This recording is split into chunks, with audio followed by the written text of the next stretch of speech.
ಇಷ್ಟು ದಿನ ಆದ್ರೂ ನೀನ್ ಯಾರು ಅನ್ನೋ ಒಂದೇ ಒಂದು ಸಣ್ಣ ಸುಳಿವು ಕೂಡ ನನಗೆ ಸಿಗ್ಲಿಲ್ಲ. ನೀನ್ ಯಾರು? ನೀನಿರೋ ಸತ್ಯನೋ ಸುಳ್ಳೋ ಅದು ಗೊತ್ತಿಲ್ಲ. ಇಷ್ಟೆಲ್ಲ ಆದ್ರೂ ನಾನು ನಿನ್ನ ಪ್ರೀತಿಸ್ಬೇಕಾ ಅನ್ನೋ ಪ್ರಶ್ನೆ ನನಗೆ ಕಾಡ್ತಾ ಇದೆ. ನನ್ನ ಮನಸ್ಸಲ್ಲಿ ಎಷ್ಟೇ ದುಃಖ ಇದ್ರು ಅಪ್ಪ ಅಮ್ಮನ ಮುಂದೆ ನಗುವಿನ ಮುಖವಾಡ ಹಾಕೊಳ್ಳೋ ಸಂದರ್ಭ ಸೃಷ್ಟಿಯಾಗಿದೆ.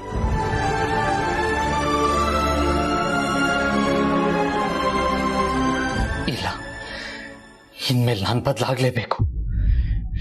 ಇದಕ್ಕೆಲ್ಲ ಒಂದು ಕೊನೆ ಹಾಡಲೇಬೇಕು.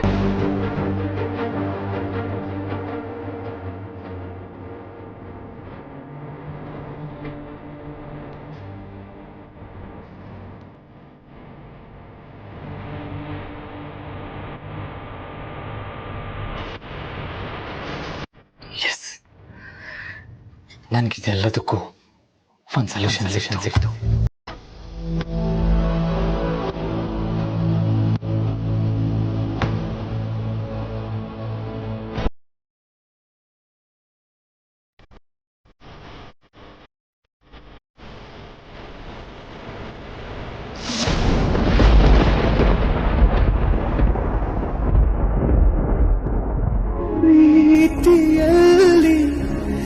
ಇದಕ್ಕೆ ಏನೋ ಅನ್ನುತ್ತಾರೆ ಸಾವು,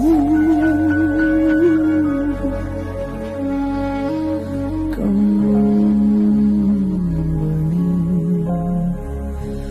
ಖಾಲಿಯ.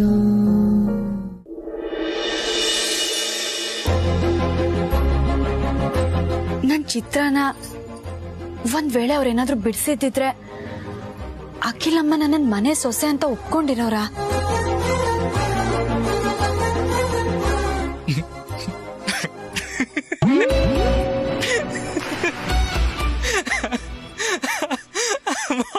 ಏನಕ್ಕೆ ನಗ್ತಿರೋದು?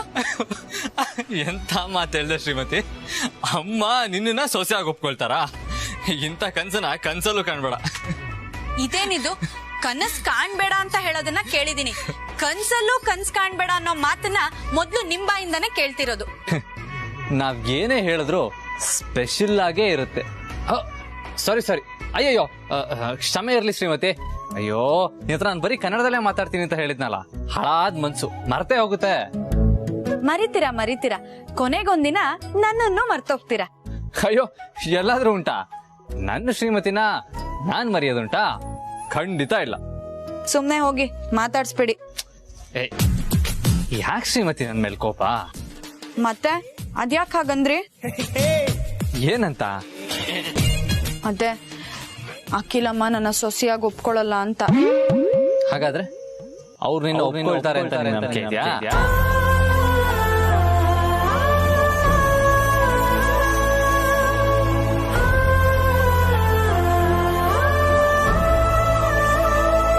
ಕೆಲವು ಸಲ ನಾವ್ ಪ್ರೀತಿಸ್ದವ್ರು ನಮಗ್ ಸಿಗಲ್ಲ ಅನ್ನೋ ಸತ್ಯ ಗೊತ್ತಿದ್ರು ಅವ್ರನ್ನ ಹುಚ್ಚಿರ್ ತರ ಪ್ರೀತಿಸ್ತೀವಿ. ಕಾರಣ ನಮಗ್ ಅವ್ರ ಮೇಲಿರೋ ಅಭಿಮಾನ, ಕಾಳಜಿ ಮತ್ತದೇ ಹುಚ್ಚು ಪ್ರೀತಿ. ಶ್ರೀಮತಿ, ಈಗ ಒಂದು ವೇಳೆ ನೀನ್ ಪ್ರೀತಿಸೋ ನಿಮ್ ಯಜಮಾನ್ರು ನಿನ್ನ ಕಣ್ಣು ಮುಂದೆನೆ ಬೇರೆ ಹುಡುಗಿನ ಮದ್ವೆ ಆಗೋ ಸಂದರ್ಭ ಬಂದ್ರೆ ಏನ್ ಮಾಡ್ತೀಯಾ?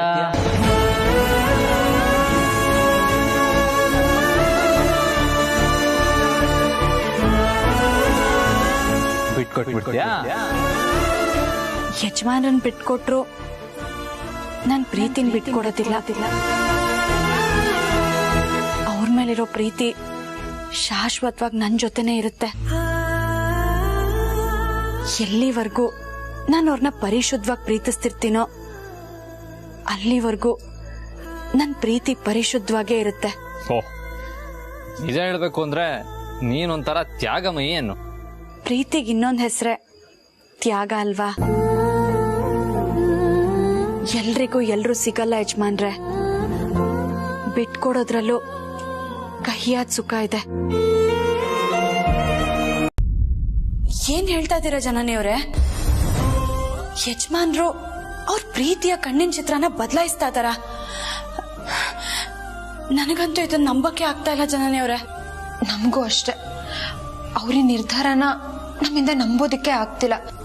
ಆದ್ರೆ ಅವರು ಈ ರೀತಿ ತೀರ್ಮಾನ ಮಾಡಿರೋದಂತೂ ಸತ್ಯ. ಯಾಕೆ ಏನು ಅಂತ ಅವ್ರಿಗೆ ಮಾತ್ರ ಗೊತ್ತು. ಆ ಕಣ್ಣಿನ ಲೋಗೋ ಎಷ್ಟು ಚೆನ್ನಾಗಿದೆ ಅಲ್ವಾ ಪಾರ್ವತಿ ಅವರೇ? ಅದು ಅಲ್ಲದೆ ಅವರು ಇಷ್ಟಪಡ್ತಿರೋ, ಅವ್ರ ಮನ್ಸಾರೆ ಪ್ರೀತಿಸ್ತಿರೋ ಕಣ್ಣುಗಳವು. ಏಕಾಏಕಿ ಅದನ್ನ ಬದಲಾಯಿಸ್ತಿದ್ದೀನಿ ಅಂತ ಅಂದ್ರೆ ನಮ್ಮಿಂದ ಅದನ್ನ ನಂಬೋದಕ್ಕೆ ಆಗ್ತಿಲ್ಲ ಪಾರ್ವತಿ ಅವರೇ.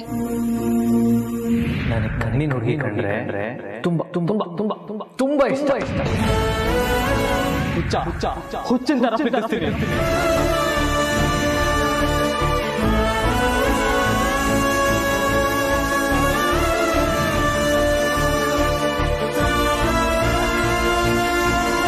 ಅವ್ರ ನಿರ್ಧಾರನ ನೀವ್ ಯಾರು ಬೇಡ ಅನ್ಲಿಲ್ವಾ?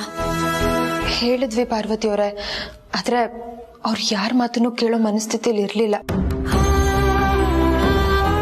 ಅವ್ರ ಮನ್ಸಲ್ಲಿ ಯಾವ ಆಲೋಚನೆ ಇದೆಯೋ ನಮಗ್ ಗೊತ್ತಿಲ್ಲ.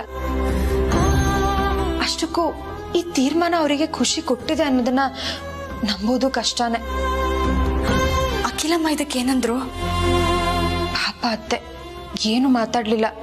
ಹಾಗಂತ ಭಾವನಿ ನಿರ್ಧಾರ ಅತ್ತೆಗೆ ಒಪ್ಪಿಗೆ ಇದೆ ಅಂತ ಅಲ್ಲ. ಆದ್ರೆ ಅವರು ಆ ಸಂದರ್ಭದಲ್ಲಿ ಅಸಹಾಯಕರಾಗಿದ್ರು. ನಾನೇ ಹೋಗಿ ಯಜಮಾನ್ರನ್ನ ಕೇಳ್ತೀನಿ, ಯಾಕೆ ಹೀಗ್ ಮಾಡ್ತಾ ಇದ್ದೀರಾ ಅಂತ.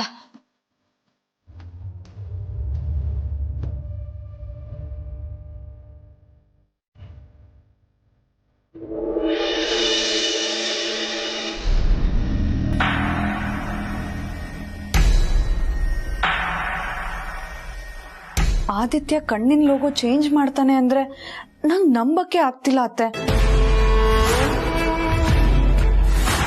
ಇದ್ದಕ್ಕಿದ್ದಾಗೆ ಈಗ ಮಾಡ್ತಿರೋದು ಏನಕ್ಕೆ?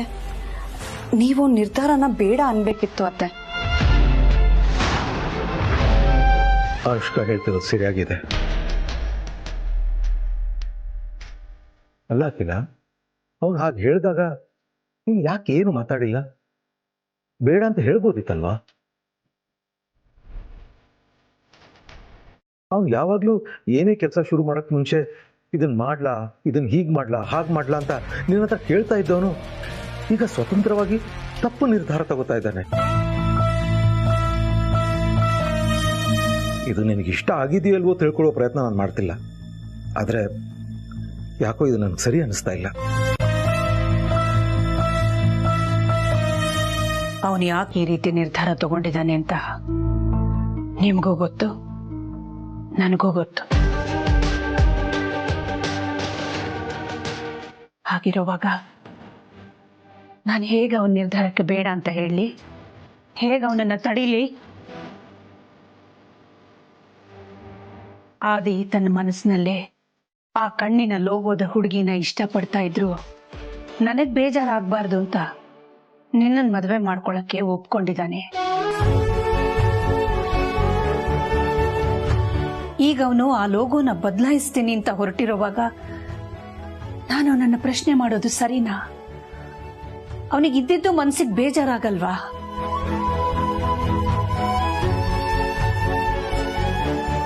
ಅತ್ತೆ, ಆದಿ ನನಗ್ ಸಿಗ್ತಾನೋ ಇಲ್ವೋ ನಂಗೆ ಗೊತ್ತಿಲ್ಲ. ಆದ್ರೆ ಅವನು ಇಷ್ಟಪಡ್ತಿರೋ ಆ ಕಣ್ಣಿನ ಲೋಗೋ ಚೇಂಜ್ ಮಾಡೋದ್ರಿಂದ ಅವನಿಗೆ ಹೇಗೆ ಖುಷಿ ಸಿಗುತ್ತೆ? ನನಗನ್ಸುತ್ತೆ ನಿಮ್ಮೇಲಿರೋ ಅಭಿಮಾನಕ್ಕೋಸ್ಕರ ಅವನ ಕಣ್ಣಿನ ಹುಡುಗಿನ ತ್ಯಾಗ ಮಾಡಕ್ ಹೊರಟಿದ್ದಾನೆ ಅಂತ. ಆದ್ರೆ ಅದಕ್ಕೋಸ್ಕರ ಎಲ್ರಿಗೂ ಇಷ್ಟ ಆಗಿರೋ ಆ ಕಣ್ಣಿನ ಲೋಗೋನ ಚೇಂಜ್ ಮಾಡೋದು ಎಷ್ಟು ಮಟ್ಟಿಗೆ ಸರಿಯತ್ತೆ? ಹೌದಾಕಿಲ್ಲ, ಅನುಷ್ಕಾ ಹೇಳ್ತಿರೋದು ಸರಿಯಾಗಿದೆ. ಆದಿತ್ಯನ ಪ್ರೀತಿಗೋಸ್ಕರ ತನ್ನ ಮದುವೆನೇ ತ್ಯಾಗ ಮಾಡಕ್ ಸಿದ್ಧವಾಗಿದ್ದಾಳೆ ಅವಳು. ಅವಳೇ ಈ ಕಣ್ಣಿನ ಲೋಗೋ ಚೇಂಜ್ ಮಾಡೋದು ಬೇಡ ಅಂತಿದ್ದಾಳೆ. ನಿನಗೆ ಯಾಕೆ ಹಾಗೆ ಅನಿಸ್ತಿಲ್ಲ ಅಂತ ನನಗೆ ಅರ್ಥ ಆಗ್ತಾ ಇಲ್ಲ. ಅಖಿಲ, ನಮ್ಮ ಇಡೀ ಕಂಪನಿಗೆ ಆ ಕಣ್ಣಿನ ಲೋಗೋ ಅದೃಷ್ಟದ ಸಂಕೇತ ಅಂತ ನಾವು ಎಲ್ಲರೂ ಭಾವಿಸಿದ್ದೀವಿ. ಅದರಿಂದ ಎಷ್ಟೋ ಜನರ ಜೀವನ ನಡೀತಾ ಇದೆ. ಈಗ ಆದಿತ್ಯ ತಗೊಂಡಿರೋ ತಪ್ಪು ನಿರ್ಧಾರದಿಂದ ಅಷ್ಟೂ ಜನರ ಜೀವನ ಹಾಳಾದ್ರೆ ಏನ್ ಮಾಡ್ತೀಯಾ?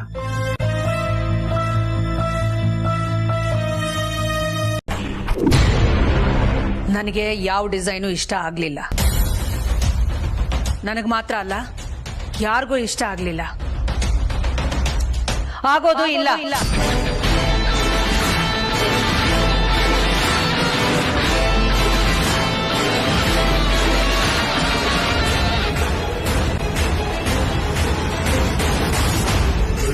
ಯಾವ ಕಾರಣಕ್ಕೂ ಕಣ್ಣಿನ ಲೋಗೋನ ನೀನು ಬದಲಾಯಿಸೋ ಹಾಗಿಲ್ಲ ಆದಿ.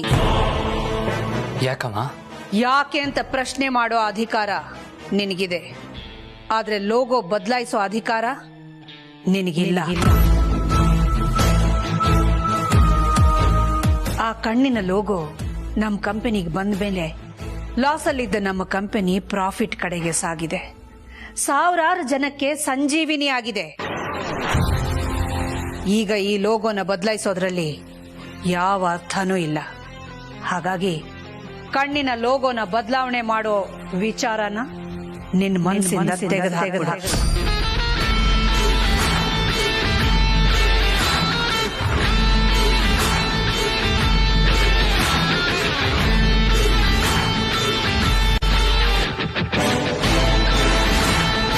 ಅಮ್ಮ, ಈ ಕಣ್ಣು ಹಳೇದಾಯ್ತು, ಜನ ಹೊಸನ್ ಕೇಳ್ತಾರೆ.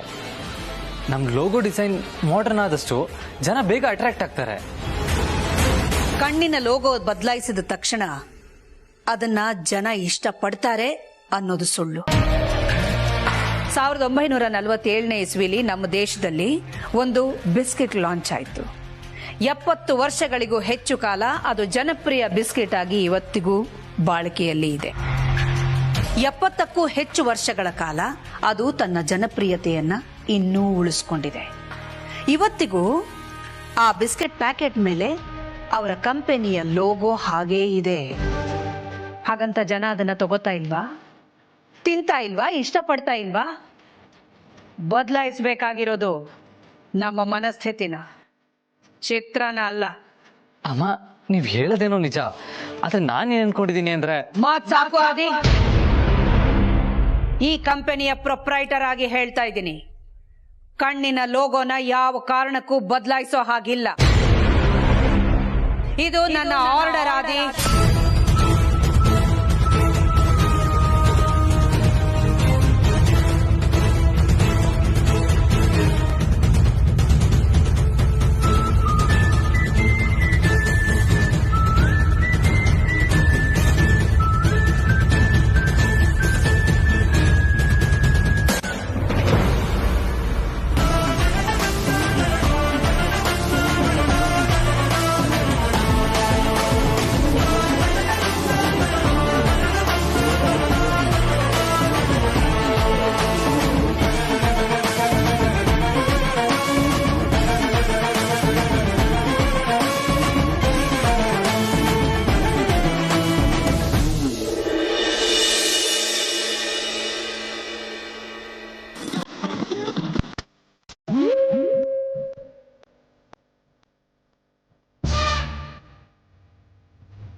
ಸಂತೋಷಕ್ಕೆ ಹಾಡು, ಸಂತೋಷಕ್ಕೆ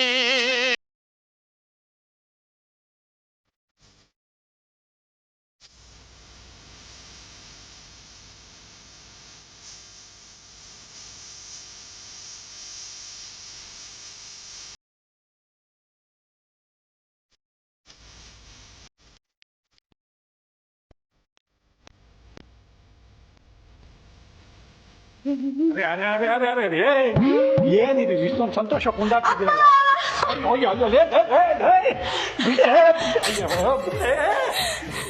ಏನಾಯ್ತು? ಇವತ್ ನನಗೆ ಎಷ್ಟು ಸಂತೋಷ ಆಗ್ತಿದೆ ಗೊತ್ತಾ? ಏನ್ ಸಂತೋಷ ಅಂದೆ? ಅಪ್ಪ, ನಮ್ ಕಂಪ್ನಿಲಿರೋ ಆ ಕಣ್ಣಿನ ಚಿತ್ರನ ಇವತ್ ಯಜಮಾನ್ರು ಬದಲಾಯಿಸ್ತೀನಿ ಅಂತ ಹೇಳಿದ್ರು. ನನ್ಗೆ ಎಷ್ಟು ಬೇಜಾರಾಗಿತ್ತು ಗೊತ್ತಾ? ಆಮೇಲೇನು, ಅಖಿಲಮ್ಮ ಯಾವುದೇ ಕಾರಣಕ್ಕೂ ಆ ಕಣ್ಣಿನ ಚಿತ್ರನ ಬದಲಾಯಿಸಬಾರ್ದು ಅಂತ ಹೇಳಿದ್ರು. ನನ್ಗೆ ಎಷ್ಟು ಸಂತೋಷ ಆಗ್ತಿದೆ ಗೊತ್ತಾ? ಪಾರ್ವತಿ, ನೀನ್ ಸಂತೋಷ ಪಡ್ತಿರೋದ್ ನೋಡಿದ್ರೆ ಆ ಕಣ್ಣು ನಿಂದೆ ಅನ್ನೋ ತರ ಆಡ್ತಿದೀಯ.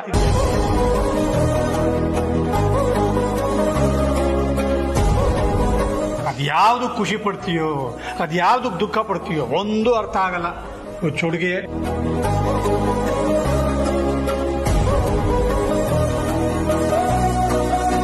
ಅಕ್ಕ ನಿಜ ಹೇಳು, ಆ ಕಣ್ಣಿಂದೇನಾ?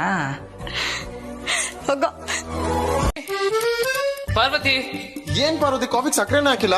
ಓ ಬನ್ನಿ ಬನ್ನಿ, ಸಾಲಾಗಿ ಬನ್ನಿ. ಕನ್ನಡ ಶಾಲೆಯಲ್ಲಿ ಪ್ರಾರ್ಥನೆ ಸಾಲಾಗಿ ಬರಲ್ವಾ, ಹಂಗ್ ಬರ್ಬೇಕು. ಹಾ, ಸಾಲಾಗಿ ಬಂದ್ರೆ ಮಾತ್ರ ಸಕ್ಕರೆ, ಇಲ್ಲ ಅಂತಂದ್ರೆ ಕಹಿ ಕಾಫಿ ಕುಡಿಯೋದು.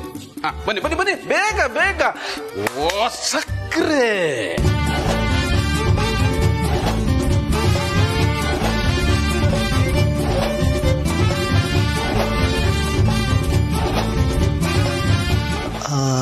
ಇವ್ರನ್ನ ಎಲ್ಲೋ ನೋಡಿದ್ದೀನಲ್ಲ. ಹಾ, ಮೊದಲು ಆದಿದೇವತೆ ಅಖಿಲಾಂಡೇಶ್ವರಿ ಅವರಿಗೆ ಚಮಚ ಬೇಡವಾ? ನಾನ್ ಮರ್ತ್ಬಿಟ್ಟ ಅವರಿಗೆ. ರಘು ಅವರಿಗೆ ಚಮಚ ಮರ್ತು ಬಿಟ್ಟಿದ್ದೆ.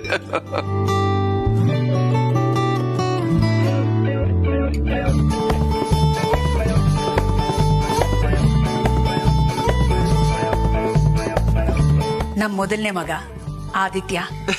ಗೊತ್ತು ಗೊತ್ತು, ಅಂದ್ರೆ ಇವನ್ ನೋಡಿ ತುಂಬಾ ವರ್ಷ ಆಗೋಯ್ತಲ್ಲ. ಹೇಗಿದೆಪ್ಪ ಆದಿತ್ಯ? ನಾನ್ ಚೆನ್ನಾಗಿದ್ದೀನಿ. ನಾನ್ಯಾರು ಅಂತ ಗೊತ್ತಾಗ್ಲಿಲ್ವಾ? ಅಲ್ಲರಿ, ಆ ಹುಡುಗನ್ ನಾವು ನೋಡಿದ್ದೆ ಚಿಕ್ಕ ವಯಸ್ಸಿನಲ್ಲಿ, ನಮ್ಗೆ ನೆನ್ಪಿಲ್ಲ. ಇನ್ ಅವನ್ಗೆ ಹೆಂಗ್ರಿ ನೆನ್ಪಿರುತ್ತೆ? ಹೌದೌದು, ನೀನ್ ಹೇಳೋದು ಸರಿನಾ. ನೋಡಪ್ಪ, ನನ್ನ ಹೆಸರು ರಮಾಕಾಂತ್, ನನ್ನ ಶ್ರೀಮತಿಯವರು ಮೈತ್ರಿ. ನಾವಿಬ್ರು ನಿಮ್ಮ ಅಪ್ಪ ಅಮ್ಮನ ಹಳೆ ಸ್ನೇಹಿತರು.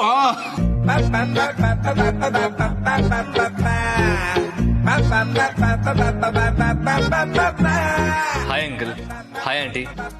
ಹಾಯ್. ನೋಡಪ್ಪ, ನನ್ನ ಹೆಂಡತಿನ ಬೇಕಾದ್ರೆ ಹಾಯ್ ಬಾಯ್ ಅನ್ನು, ನನಗೇನು ಬೇಜಾರಿಲ್ಲ. ಆದ್ರೆ ನನ್ನನ್ನು ಮಾತ್ರ ಕರಿಬೇಡ. ಏನೋ ಹಂಗೆ ಕೇಳಿದ್ರೆ ಏನೋ ಒಂಥರ ಕರ್ಕಶವಾಗಿರುತ್ತಪ್ಪ.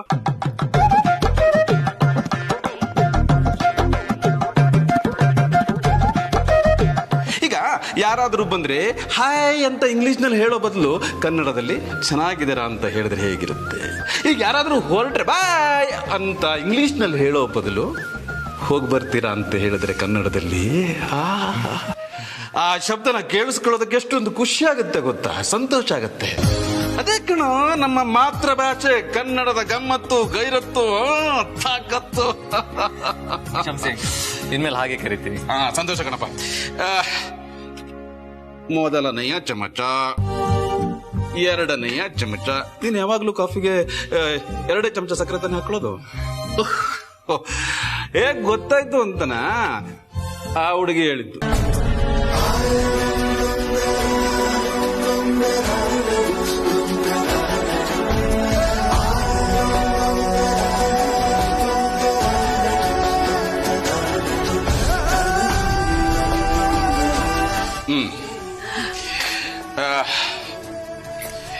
ಪ್ರೀತಮ್, ನಮ್ ಎರಡನೇ ಮಗ. ನಮಸ್ತೆ ಅಂಕಲ್. ನಮಸ್ತೆ. ನಮಸ್ತೆ ಕಣಪ್ಪ. ನಮ್ಮ ಹಳೆ ಸಿನಿಮಾದ ರಾಮಕೃಷ್ಣ ಇದಾರಲ್ಲ, ಥೇಟ್ ಅದೇ ತರ ಕಾಣಿಸ್ತೀಯ. ಸಕ್ಕರೆ. Thanks uncle. ಈ ಹೆಣ್ಮಗಳು ಯಾರು? ನಮ್ ಎರಡನೇ ಸೊಸೆ ಪ್ರೀತಮ್ ಹೆಂಡತಿ. ನನ್ನ ಹೆಂಡತಿ. ಅಯ್ಯೋ ಅಖಿಲ, ಎರಡನೇ ಮಗನ ಮದುವೆ ಆಗೋಯ್ತಾ? ಹಾಗಾದ್ರೆ ದೊಡ್ಡ ಸೊಸೆಯಲ್ಲಿ?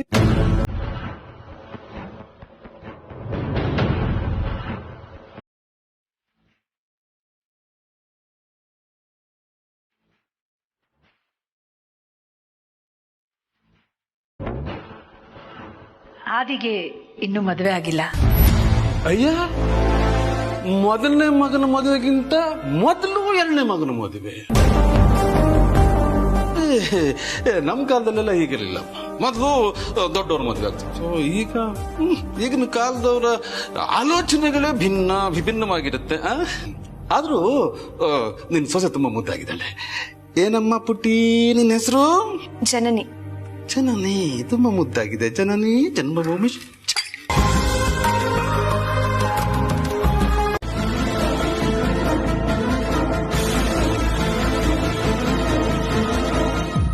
ಏನಾಯ್ತು ಯಜಮಾನ್ರೆ?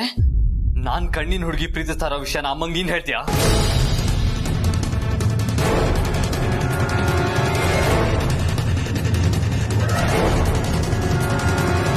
ನಿನ್ನೆ ಕೇಳ್ತಾ ಇರೋದು.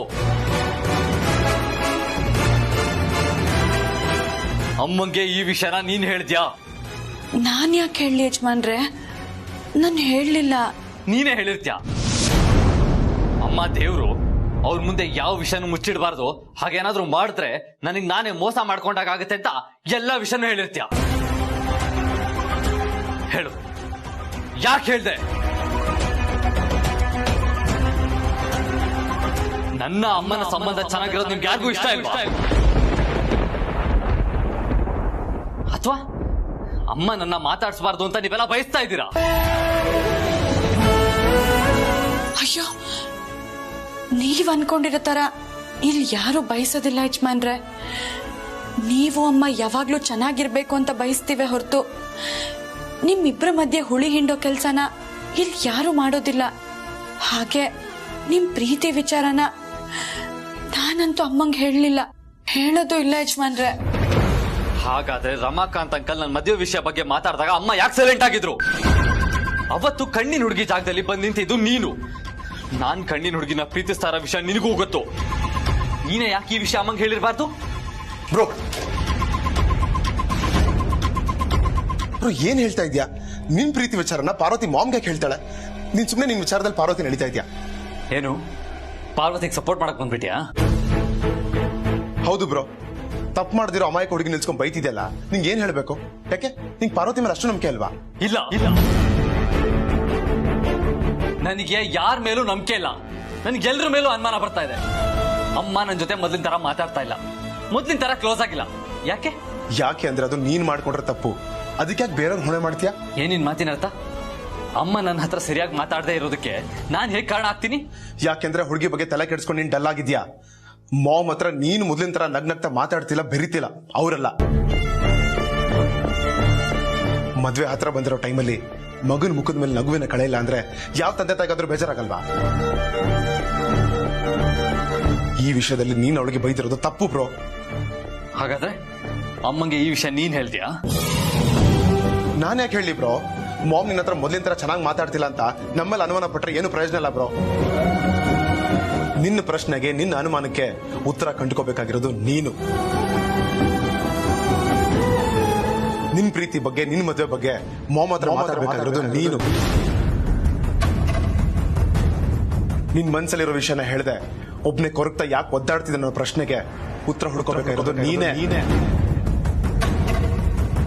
ಮೊದ್ಲೆಲ್ಲ ಎಲ್ಲಾ ವಿಷಯನೂ ಮಾಮ್ ಹತ್ರ ಶೇರ್ ಮಾಡ್ಕೊಳ್ತಿದ್ದೆ. ಯಾವ್ದಾರ ವಿಷಯ ಮುಚ್ಚಿಟ್ರು ಮತ್ತೆ ಹೋಗಿ ಮಾಮ್ ಹತ್ರ ಸತ್ಯ ಹೇಳ್ತಿದ್ದೆ. ಈ ವಿಷಯ ಮುಚ್ಚಿಟ್ಟೆ ಹೇಳ್ಬೋದಾಗಿತ್ತು ತಾನೆ? ಯಾರಿಗೆ ಆಗ್ಲಿ ಬ್ರೋ, ಹೊಟ್ಟೆ ಹಸುವಾದಾಗ ಊಟನ ಕೊಡಿಸ್ಬೋದು, ಇಲ್ಲ ತಿನ್ನಿಸ್ಬೋದು, ಆದ್ರೆ ಊಟನ ತೊರ್ಕಕ್ಕಾಗಲ್ಲ. ಮುಂದೆ ಏನ್ ಮಾಡ್ಬೇಕು ಅಂತ ಯೋಚನೆ ಮಾಡಿ ಹೆಜ್ಜೆ ಇಡು.